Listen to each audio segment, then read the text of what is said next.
अर्चना Hindi classes में आप सभी का स्वागत है। आज हम आपको हिंदी क्षितिज भाग 2 के गद्य खंड का पाठ नेताजी का चश्मा समझाएंगे। सबसे पहले इसकी रीडिंग करेंगे। नेताजी का चश्मा। तो हालदार साहब को हर 15वें दिन कंपनी के काम के सिलसिले में उस कस्बे से गुजरना पड़ता था।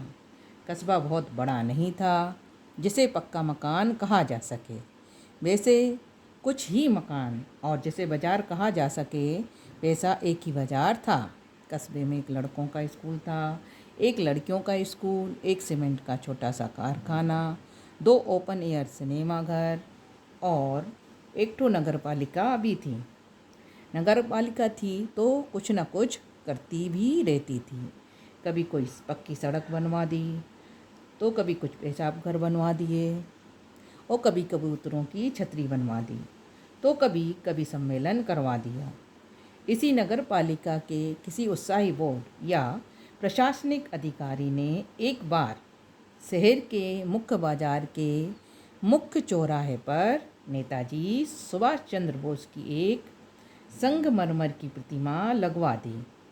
यह कहानी उसी प्रतिमा के बारे में है, बल्कि उसके भी एक छोटे से हिस्से के बारे में है।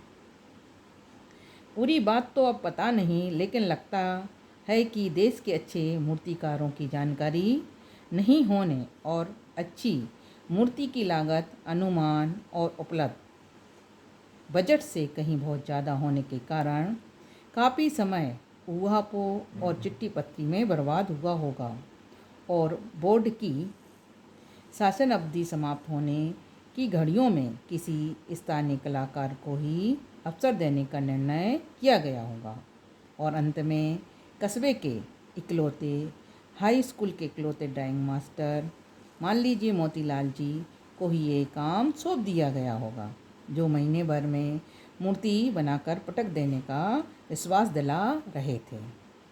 जैसा कि कहा जा चुका है, मूर्ति संगमरमर की थी। टोपी की नोक से कोट के दूसरे बटन तक कोई 2 फुट ऊंची, जिसे कहते हैं बस्ट, और सुंदर थी। नेताजी सुंदर लग रहे थे, कुछ कुछ मासूम और कमसिन। फौजी वर्दी में मूर्ति को देखते ही दिल्ली चलो और तुम मुझे खून दो, मैं तुम्हें आज़ादी दूंगा वगैरह नारे याद आने लगते थे। इस दृष्टि से यह सफल और सराहनीय प्रयास था। केवल एक चीज़ की कसर थी जो देखने ने खटकती थी। नेताजी की आंखों पर चश्मा नहीं था, यानी चश्मा तो था लेकिन संगमरमर का नहीं था। अब इतना पाठ समझ लीजिए। हालदार साहब इसमें दिया है कि हर 15 दिन के काम से कस्बे से गुजरते थे, कंपनी के काम से, तो वो उस कस्बे से गुजरते थे।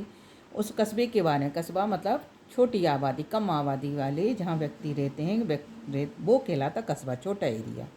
तो वहाँ सिर्फ यही थे, कुछ मक्का मकान थे और एक बाज़ार था, एक लड़कों का स्कूल और एक लड़कियों का स्कूल था, सीमेंट का कारखाना था, और नगर पालिका और 2 ओपन एयर सिनेमा घर भी थी। नगर पालिका के जैसे काम होते हैं, सड़क बनवाना, कबूतरों की छतरी बनवाना, कभी कभी सम्मेलन करवाना, तो ये सब काम भी वहाँ होते थे। तो उस वहीं के एक समय एक प्रशासनिक अधिकारी ने शहर के मुख्य चौराहा, जो उस कस्बे का मुख्य चौराहा था, उस उधर पर नेताजी सुभाष चंद्र बोस की संगमरमर की एक प्रतिमा लगवा दी।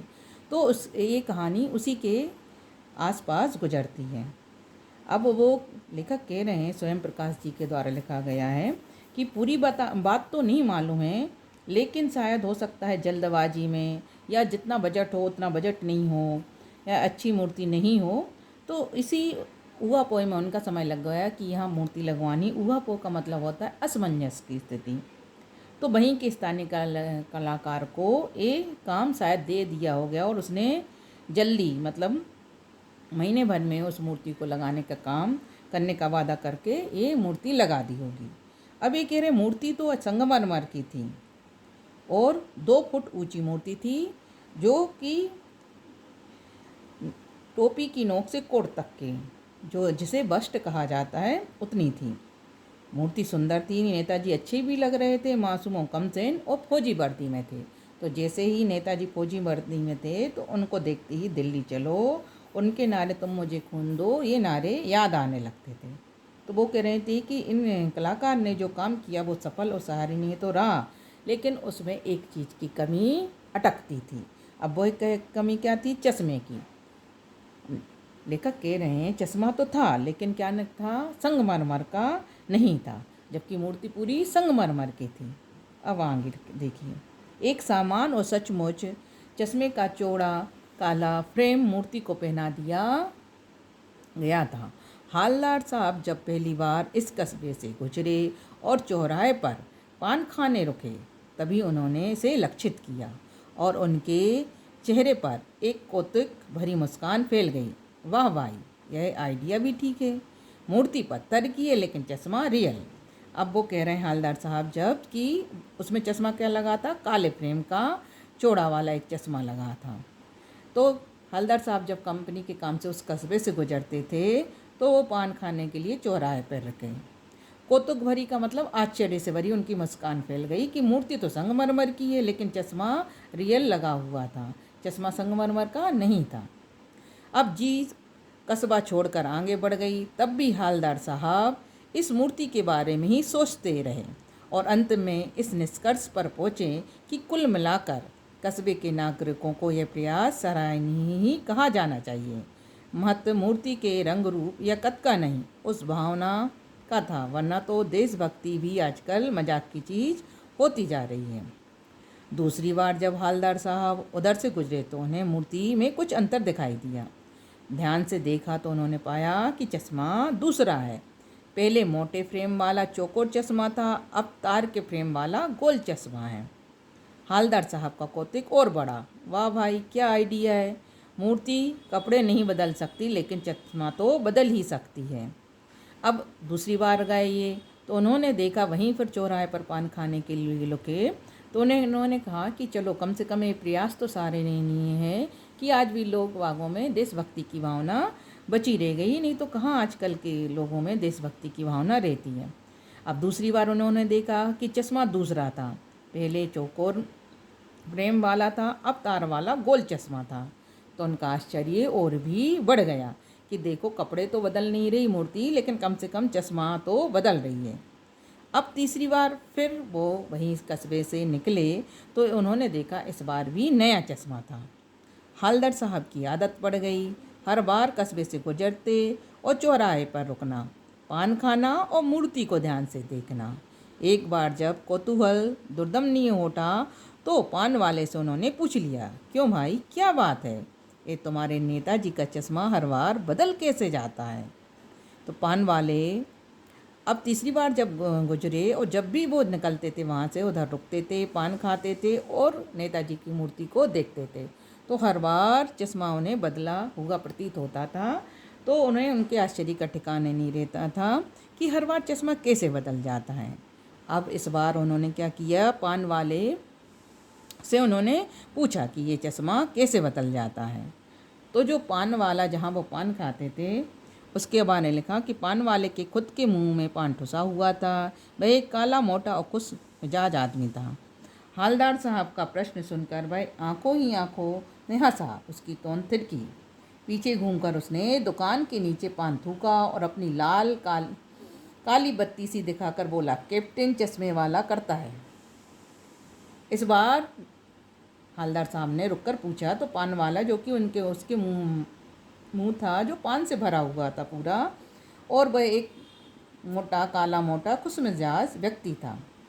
पहले तो वो हंसा हालदार साहब की बातों को सुनकर, फिर उसने पीछे पान थूका और फिर बोला कि कैप्टन चश्मा वाला है जो कि इस मूर्ति के चश्मे को बदलता है। अब हालदार साहब ने पूछा क्या करता है? हालदार साहब को कुछ समझ नहीं पाए। क्या करता है? तो चश्मा चेंज कर देता है, पान वाले ने समझाया। हालदार साहब ने कहा क्या मतलब, क्यों चेंज कर देता है? तो कि कोई ग्राहक आ गया समझो, उसके चौड़े चौखट चश्मा चाहिए तो कैप्टन किधर जाएगा? तो उसको मूर्ति वाला दे दिया, उधर दूसरा बिठा दिया। वो कह रहे हैं कोई ग्राहक आ जाए, मतलब कोई लेने वाला ख़रीदार आ जाए तो जो चश्मा था, अगर चौड़ा चश्मा पसंद आया या गोल चश्मा पसंद आया, जो चश्मा पसंद आया वो उसको दे देता था और फिर उस मूर्ति पे दूसरा चश्मा लगा देता था। अब हवलदार साहब को बात कुछ कुछ समझ आई। एक चश्मा वाला है जिसका नाम कैप्टन है।